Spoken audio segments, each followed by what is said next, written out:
And so now the reports are stating that Barcelona, and some of them are saying they're demanding money for him as well, are shopping him around to Premier League clubs too. But we know that they have very high wages. Can you see him being the right fit at a Premier League club? And obviously we're talking only about a few who could afford him. Well, the first thing is that all those clubs that you may be talking about, they also know with certainty that Barcelona are desperate. And so they are in a negotiating position where they come to the table knowing that Barcelona needs you to make this transaction. They need to make it happen.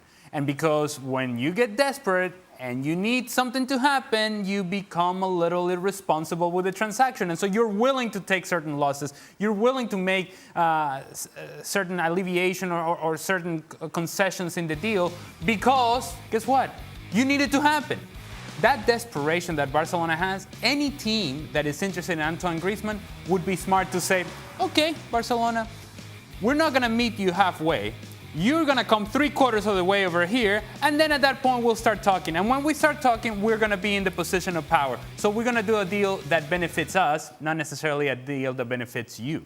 And then obviously you've got teams like Manchester City who are in the window for players like Harry Kane. If that's not to work, would Antoine Griezmann be a good fit there, given the fact they want a goal scorer?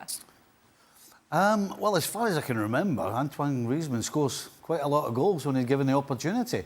Antoine Griezmann will fit in any team across the planet.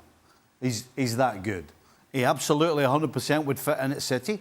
You know, City have been playing pretty much the whole of last season without a so-called centre-forward. He absolutely fits the bill as if you want a centre-forward or if you want somebody coming off.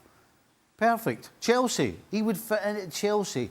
Again, a team that doesn't or hasn't, certainly under Tuchel, played with what you would call a centre-forward, but they create lots of chances. Problem is, they don't have anybody to take them. Guess what? Antoine Griezmann would be perfect at Chelsea as well. So, listen, he could fit in anywhere, but those two in particular. You know the only team that he doesn't fit in quite well? Barcelona.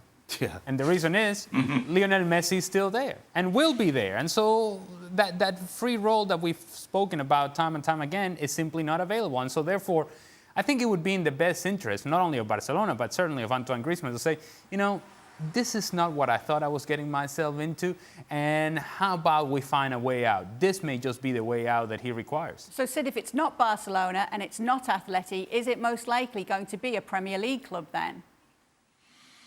Well, look, both Steve and Ali have absolutely nailed this. This is the scenario we're in. Time is running out, options are limited, and clubs know that Barcelona are in trouble. And there's one thing worse than being in difficulty financially, and that's everybody knowing you're in difficulty financially, because your way out is sales. Your way out is clubs coming and paying money for your players. But those clubs, as Ali's rightly laid out, don't necessarily want to pay that money because they know that you need it. So they will wait until the last possible minute. As you say, so in which case, what is the scenario for Antoine Griezmann and for Barcelona? Well, the scenario is Premier League clubs, because they're the ones that have the money, they're the ones that could assimilate his wages, they're the ones that could find a place for him. And I'm completely with Stevie on this, by the way. I mean, I know that his time at Barcelona has been difficult, but Antoine Griezmann is a fantastic footballer, and I'm sure there will be clubs out there thinking, this is brilliant. We've got a club that desperately needs to sell, and they desperately need to sell a player who we think is brilliant, and we could well get him at a price that in time will prove to be a bargain. Meanwhile, Messi's on holiday and living it up in Miami, and that's not going by quietly for him. What's the timeline on his situation? How does it differ with what we're seeing with Memphis Depay, with this signing and registering? How does it differ? Well, in truth, it doesn't really differ at all, because Barcelona's situation is that the league have the requirement for when the season starts to register the players within the salary limit. And so that cut-off point, which I must confess I'm not sure exactly the date, but it's just before the season starts, that cut-off point is the same for all of them. Now, look, obviously, Barcelona have a series of priorities, and they will look at their squad and say, well, if we're put in a position where we are told you can't register in terms of salary, say for argument's sake, and I am genuinely just inventing this figure, but say for argument's sake La Liga says you can't register 20 million euros worth of players in terms of salaries, Barcelona will look at their salaries and think, okay, well, I'll lose this guy who makes 10 and these two guys who make 5, and that's 20 million's gone off the book, and then we'll worry about what the La Liga imposes on us, and they won't leave out Messi, and they won't leave out Memphis Depay. But of course, the reason why this is a blockage on Messi's deal being confirmed right now is because neither Messi nor Barcelona can afford to be in a position like that.